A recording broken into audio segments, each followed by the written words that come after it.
সাবকাত সামির, যার হই হুল্লোড়ে ঘুম ভাঙত সবার, এসবই এখন অতীত। 9 বছরের শিশুটি বুঝত না রাজনীতি, ছিল না কোনো মিছিলে, মুখেও ছিল না প্রতিবাদী স্লোগান। এরপরও জুলাই আন্দোলনে জীবন দিতে হয়েছে শিশুটির। 2024 সালের 19 জুলাই, দিনটি ছিল শুক্রবার, সময় সন্ধ্যা আনুমানিক 6:30। কাফরুল থানার পাশের এই ভাড়া বাড়িতে পুলিশের টিয়ারশিলের ধোঁয়ায় দম বন্ধ হওয়ার জোগাড় বাসিন্দাদের। তখন উপায়ন্ত না পেয়ে দ্রুত জানালা বন্ধ করতে আসেন সামির। ঠিক তখনই জানালা দিয়ে আসা একটি বুলেট সামিরের চোখ দিয়ে ঢুকে মাথার খুলি ভেদ করে বেরিয়ে যায়। মুহূর্তেই নিভে যায় জীবন প্রদীপ। 16 জুলাই রংপুরের আবু সাইদকে নির্মমভাবে হত্যা করার পর কোটা সংস্কার আন্দোলন মোড় নেয় সরকার পতনের আন্দোলনে। ভয়ঙ্কর ট্র্যাজেডিতে রূপ নেয় ঢাকা সহ সারা দেশ। এই পরিস্থিতিতে গুলির শব্দ আর ধোঁয়ার আড়ালে হারিয়ে গেল সামিরের জীবন। সাকিবুর রহমান চৌধুরী ও ফারিহা ইবনাত দম্পতির একমাত্র সন্তান সামির। সিঁড়িতে উঠতে দেখি যে এই জায়গাটার মধ্যে হচ্ছে পুরো ব্লাড ছড়ানো, আর তার ব্রেনের, আমার ছেলের ব্রেনের কিছু অংশ পড়ে আছে আর কি, মাংসপিণ্ড টাইপের। এটা আসলে লাইফে কখনো দেখিনি এরকম সিন। ততক্ষণে আমার ভাই, আমার ছেলেকে, আমার ওয়াইফ আর হচ্ছে আমার যে ভাই কাঁধে গুলি খেয়েছে ওকে নিয়ে একসাথে হসপিটালের দিকে, মার্কস হসপিটাল 14 নম্বর, এটাতে চলে যায়। সেদিন সামির ছিল তার পড়ার টেবিলে, পাশে ছিলেন তার চাচা মশিউর রহমান, মা ছিলেন রান্নাঘরে। এমন সময় পতিত ফ্যাসিস্ট শেখ হাসিনার নির্দেশে আন্দোলন দমাতে হেলিকপ্টার থেকে গুলি করতে শুরু করে পুলিশ। একটি গুলি এসে লাগে সামিরের চাচার কাঁধে, তারপর সেই একই গুলি ভেদ করে সামিরের ডান চোখ, পেছন দিয়ে মাথার খুলিতে প্রবেশ করে শেষ পর্যন্ত দেয়ালে গিয়ে লাগে। গুলির সেই দাগ আজও রয়ে গেছে দেয়ালে, তবে কেউ আর সেই দেয়াল দেখতে আসে না। বাবা বাসায় ফেরার পর দেখেন ঘরের মেঝেতে রক্ত আর মস্তিষ্কের অংশ পড়ে আছে। শিশুটির চোখ দিয়ে বের হয়ে গেছে তার ঘিলুর অংশ। ফোনের যোগাযোগ বিচ্ছিন্ন, বন্ধ ইন্টারনেটও, আর গুলির শব্দে কাঁপছিল চারপাশ। জীবন ঝুঁকি নিয়ে হাসপাতালে গেলেও বাঁচানো যায়নি সামিরকে।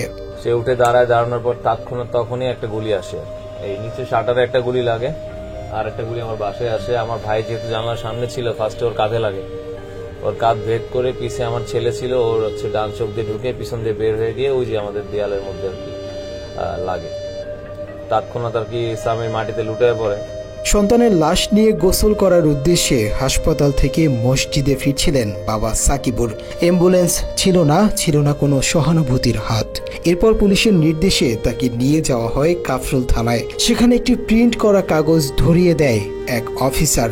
তাতে লেখা, সাকিবুর এখন কোনো মামলা মোকদ্দমায় যেতে চাচ্ছেন না, তিনি লাশ নিয়ে দাফনে চলে যাচ্ছেন। একজন বাবার হাতে তখন সন্তানের লাশ, চোখে তাজা রক্তের স্মৃতি। কি লেখা আছে কাগজে তা বোঝার মতো অবস্থায় ছিলেন না তিনি। আবার বুঝলেও তো উপায় ছিল না, কারণ কলিজার টুকরাকে তো দাফন করতে হবে।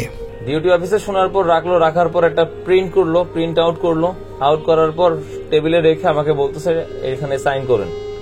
আর ওই যিনি আমাকে নিয়ে গেছিলেন উনিও বলতেছে, বাবা তুমি স্বাক্ষর করো, আমরা আসি, আমরা তোমার বিষয়টা দেখবো বাবা, এটা আফসোসজনক বিষয়, আমার মাদ্রাসার ছাত্র ছিল, হ্যাঁ হোয়াট এভার। করার পর আমরা সবাই জানি যে সাইন করার আগে পড়া উচিত, আমি পড়ছি। ওইটাতে লেখা ছিল হচ্ছে আপনার যে এখন বর্তমানে আমি এই লাশ নিয়ে কোন রকম কার্যক্রম কোনো কিছু অথবা আইনি ব্যবস্থা কোনো কিছু চাচ্ছি না, আমি লাশ নিয়ে সরাসরি দাফনে চলে যাচ্ছি। 20 জুলাই সকালে আশুলিয়ায় দাফন হয় সামিরের। তখন রাষ্ট্র কিংবা প্রশাসনের কেউ খবর নেয়নি। ইন্টারনেট বন্ধ থাকায় মৃত্যুর খবরও চাপা পড়েছিল। অবশেষে 24 জুলাই প্রথমবারের মতো সামিরের মৃত্যুর খবর সামনে আসে। এরপর মামলা করতে বাধ্য করা হয় সামিরের পরিবারকে, যেখানে লেখা 500 থেকে 700 জন অজ্ঞাত আন্দোলনকারী পুলিশের সাথে ধস্তাধস্তি করে। এ সময় অজ্ঞাত ব্যক্তির ছোড়া গুলিতেই মারা গিয়েছে সামির। মাত্র 30% টাকায় জমির মালিক হয়ে নতুন বাংলাদেশের গড়ে তোলার স্বপ্ন দেখা বাংলা বসতি। এখন বিচার প্রক্রিয়া নিয়েও হতাশায় সামিরের বাবা। ন্যায় বিচার না পেলে মৃত্যুর পর কি জবাব দেবেন সন্তানকে? দেখেন, বরাবরই আমি এটা চিন্তা করি যে কোনো না কোনো এক সময় গিয়ে আমার স্বামীর সাথে আমার দেখা হবে, যখন আমি মহান আল্লাহ তাআলার সামনে দাঁড়াবো, হাসরের ময়দানে হোক আর যেমনি হোক, আল্লাহর কাছে সবসময় চাইছি একদিন না একদিন আমার দেখা হবে। ভয় আমার একটাই যে সামির যদি আমাকে জিজ্ঞেস করে যে বাবা আমাকে কে মারছিল, কেন মারছিল, আমার কাছে কোনো উত্তর থাকবে না। যদি এটার বিচার কার্যক্রমটা হয় সেক্ষেত্রে আমি দেখাতে পারবো দিস ওয়াজ দ্য কালপ্রিট। খুনি হাসিনাকে কেন দেশে আনা হচ্ছে না সেই প্রশ্নও রেখেছেন সন্তান হারানো এই বাবা। ট্রায়াল কোথায় হচ্ছে ওনাকে কেন আনা হচ্ছে না? আমাদের সরকারের কি সেই ক্ষমতা নাই তাকে টেনে আনার মতো? Interpol, red alert, what ever আমরা কত কিছু দেখছি জারি করা হয়েছে, কই আনতে পারতেছে না কেন? একই সাথে বিভিন্ন রাজনৈতিক দল তাকে সহ শহীদ পরিবারের সদস্যদের ব্যবহার করে রাজনৈতিক ফায়দা নিচ্ছে বলেও অভিযোগ করেন তিনি।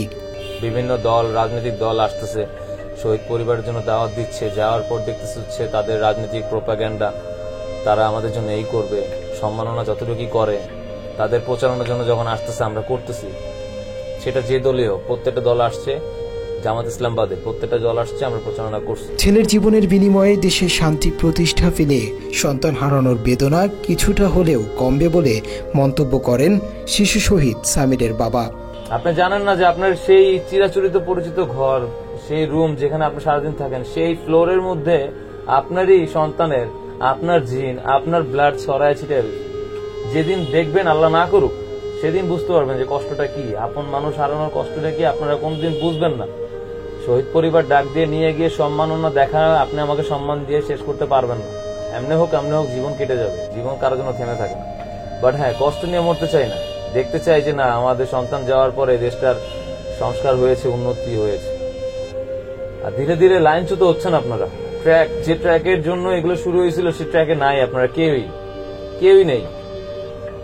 সে ট্র্যাকে আসেন, যে কাজ করতে চাচ্ছিলেন সেই কাজটা করেন, সংস্কার যারা করতে চাচ্ছে তাদের সাপোর্ট করেন। এদিকে সামিরকে হত্যার ঘটনা যেন কিছুতেই মেনে নিতে পারছে না তার সহপাঠীরা। আজকে জামিজ আমাদের বন্ধু, সে একদিন আমি বাসায় গেছি, তারপরে আইসা সবাইকে জিজ্ঞেস করছি, আমি শুনে যে সাথে জামিজ মারা গেছে। আমি সবাইকে জিজ্ঞেস করি কে কিভাবে মারা গেছে, সবাই বলল সে ওই জানলার পাশে দাঁড়ায় ছিল, পরে পুলিশে গুলি করছে, ওর গায়ের মধ্যে লাগছে। আমরা ওকে জান্নাতুল ফেরদাউস, তাকে আল্লাহ দান করুক, এবং যারা ওকে মারছে তাদের বিচার চাই আমরা।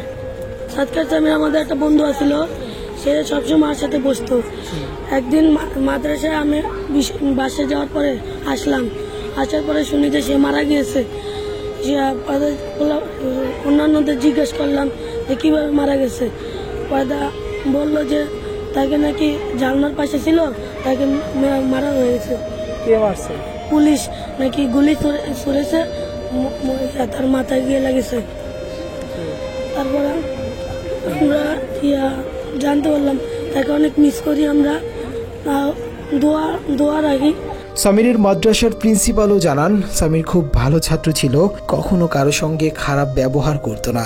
তারা চান সামিরের হত্যার বিচার হোক। এমন একটা মাসুম ছেলে আমাদের ছাত্র ছিল, ছাত্র অবস্থায় মারা গেলে সে তো জান্নাতি, কিন্তু তার বাপ মায়ের কোল তো খালি হয়ে গেল, বুকটা তো খালি হয়ে গেল।